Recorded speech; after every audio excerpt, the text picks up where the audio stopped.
Hi, I'm Carmen and welcome. I'm here at Operation Food Search in the Bear Healthy Community Kitchen for today's episode of Cooking with Carmen. As part of our mission to heal hunger, Operation Food Search teaches families how to cook delicious food on a budget. Thanks for joining for episode 29. May is Missouri Beef Month, and this year marks our exciting new partnership with the Missouri Beef Council. We've teamed up with our longtime partners, Dearborg's Markets, to get more high-quality protein to the community we serve through the Giving Back with Beef campaign. All Dearborg's Market locations will be participating in a buy 1 pound of ground beef, give 1 pound, starting May 4th, yesterday, through May 10th, or until the sponsorship cap has been met. Ground beef donations will be distributed to our community partners outside of our warehouse here at Operation Food Search. This is especially important at a time when food insecurity has increased 23% across the state, and individuals and families are working hard to make ends meet. You may have heard that Operation Food Search is celebrating our 40th anniversary this year. For a fun fact for today, we were born in 1977 when Roger Dearborg was working in his office above Dearborg's Four Seasons store. And a former priest named Henry Lysing stopped in with an idea. He wanted to take the produce that wasn't sold and give it to people who were hungry. Roger Dearborg loved the idea of getting the food to people in need, so Lysing began to pick up the produce twice a week and deliver it to the High Point Food Pantry in St. Louis City. To our knowledge, this partnership was the first time such a program of food rescue existed in the area. Though food banks have been around for several years, it was not typical to rescue produce and take it to a pantry. So in 1981, Operation Food Search was officially incorporated, and since then, Dearborg's Market has donated nearly $65 million worth of product and nearly $1 million in monetary donations. We would not be able to do our work without the support of amazing partners like Dearborg's and now the Missouri Beef Industry Council. The Missouri Beef Industry Council is a nonprofit organization responsible for administering programs of promotion, education, research, and consumer and industry information. They work to increase beef demand and ensure Missouri's beef industry remains viable, and they represent more than 45,000 Missouri farmers and ranchers who work each day to provide beef on our plates. As I said earlier, May is Missouri Beef Month, but in reality, every day is Beef Month for farmers and ranchers. They are caring for the cattle and land, and it's the top priority for those farm families. So today we're going to make one of Dearborg's recipes. It's called Fast and Fabulous Fajitas, and you can find many more of these delicious recipes on their website at dearborgs.com. So first, I'm going to gather all of our ingredients for our Fast and Fabulous Fajitas. We are going to be using 1 pound of Dearborg's ground beef today. We're going to use some of their fresh cut fajita vegetables, so it's already pre-sliced, bell peppers and onions. We have the seasoning, so the recipe calls for Old Bay seasoning and some garlic powder, and I actually added like a little bit of chili powder as well because I like a little spice in my fajitas. We have our tortillas.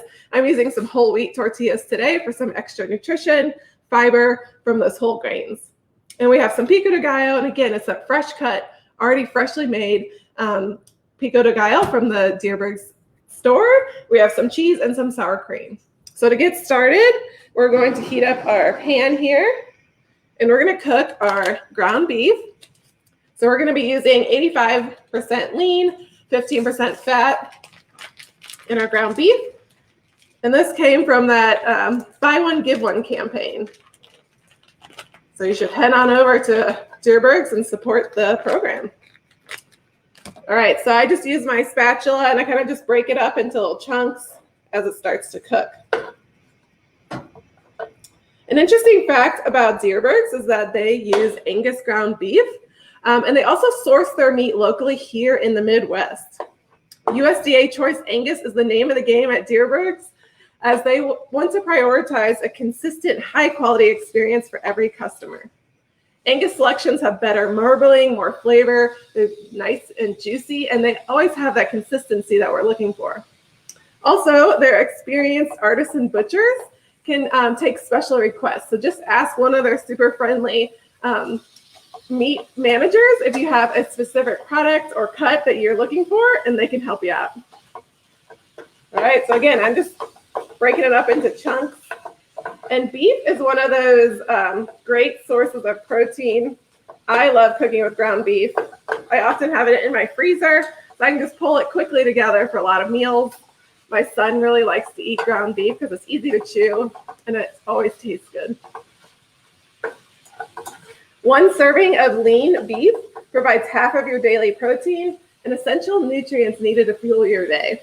And ground beef has a lot of great iron that your body needs, as one of the highest sources of iron in your diet comes from beef.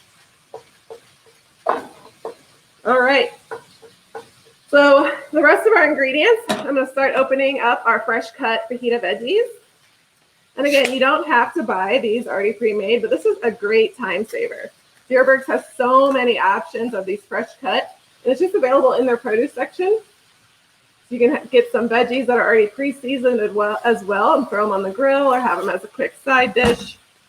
But I really like that these fajitas are already pre-sliced, because with a family, getting dinner on the table is often a daunting task, and having these already pre-sliced and ready to go definitely saves time, stress, worry, all of that. So I'm going to go ahead and add it in here. Look at all those colors. And like I said, you can buy like a whole pepper or a whole onion and slice it yourself into strips. Or you can even buy bell peppers already sliced and frozen in the freezer section. So you can pull it out of your freezer at any point, throw it into some soups or fajitas like today. I always keep a nice variety of frozen vegetables on hand in my freezer, just so I can make any meal a complete meal with including veggies. All right, we're going to include our seasoning. Again, it's 1 tablespoon of Old Bay seasoning, half a teaspoon of garlic powder, and then again, I added a little bit of chili powder. And then I'm just going to stir it up, and the veggies will start cooking down at the same time as the beef. It smells so good in here. I like adding other vegetables to my beef if I have them on hand. So mushrooms go really well in beef fajitas. I'll actually start cooking them with the beef itself. So when they start cooking down, you can add beans in here. And if you want to get a little adventurous, you can really add any vegetable that you have, like asparagus or broccoli, zucchini. Anything that you have, the fajita seasoning will still make it seem like it all goes together. And you'll have a rainbow of nutritious veggies on your plate. But we're keeping it classic today, with bell peppers and onions. And I'm so glad I didn't have to do all the chopping. Nice to get that fresh cut, available at Dierberg's. All right, we're going to let that cook a little more. So I have my toppings and my tortillas here. So I have whole wheat tortillas today. Like I said, have a little more fiber. They'll keep you fuller longer. I also have that fresh cut Pico de Gallo. Some other toppings that I really like to use are avocado. Sometimes I'll add some shredded lettuce to this and some fresh tomatoes.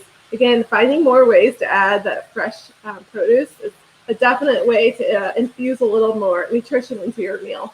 But this freshly made Pico de Gallo is a definite easy way to add bright, fresh flavors. Again, no prep needed when you're buying it already pre-made.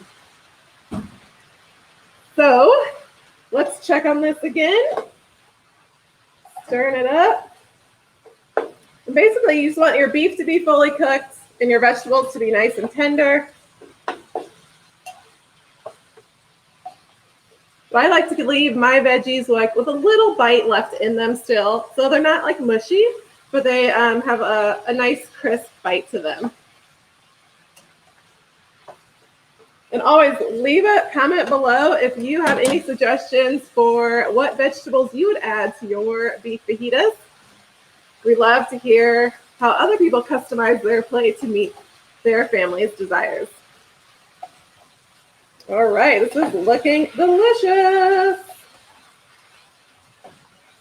I always love cooking here at Operation Food Search. It gets the whole staff excited because the whole building starts to smell really good.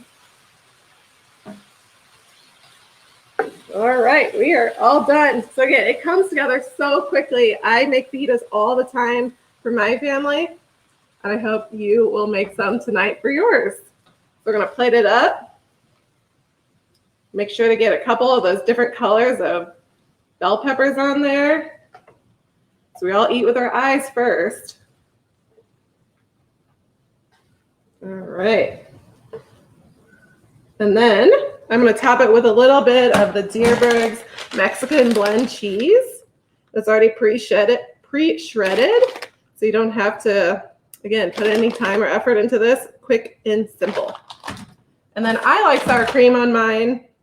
Has a nice creaminess, a little zing. And then I'm going to add some of that fresh Pico de Gallo. If I can get the package open here. Might be smarter than me. Oh, it might be. Should have opened this earlier. Oh, there we go. All right. So I'm just going to throw some on there, some fresh tomato. It looks like there's cilantro and some jalapeno and some fresh onion. And this is a super colorful plate, packed full of good for you protein from the beef and then lots of flavorful and colorful and nutrient-rich vegetables. So for even more recipes and resources such as ground beef favorites, easy and quick 30-minute or less meals, kid-friendly recipes, and all things beef, you can also check out beefitswhatsfordinner.com for all of those resources and more. Thank you so much for watching and happy Missouri Beef Month. Remember to like our page if you haven't already and visit our website to learn more about our work and how we nourish and educate our neighbors in need to heal the hurt of hunger. So today we're going to end with a very quick video from the Missouri Beef Council that highlights a local Missouri farm family, and they're going to be talking about sustainability. I'll see you next time.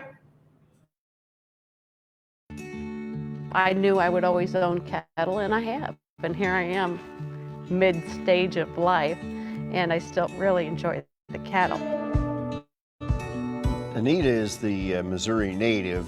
I am from Minnesota originally. And the first trip to Missouri, he was hooked. It was obvious that we were going to own cattle, and we really have ever since we were married 25 years ago. I love this state. Actually, you know, the diversity of Missouri agriculture in terms of crop and livestock production, I have a great appreciation for that.